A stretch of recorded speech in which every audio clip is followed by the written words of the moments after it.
Hi friends, తాబేలుకి అన్నం వేసాము, అన్నం తింటుంది. మేత ఏ విధంగా తింటుందో చూద్దాం.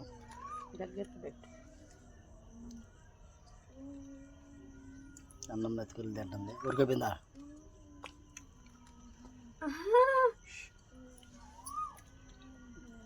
నీళ్ళల్లో ఆహారం అట్ట తింటా ఉంటాయి తాబేళ్ళు.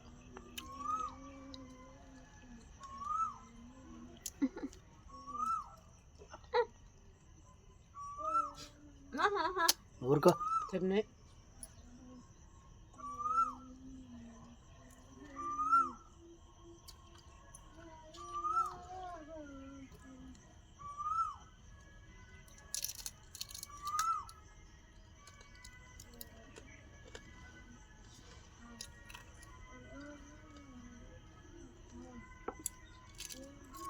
అన్నం తింటుంది.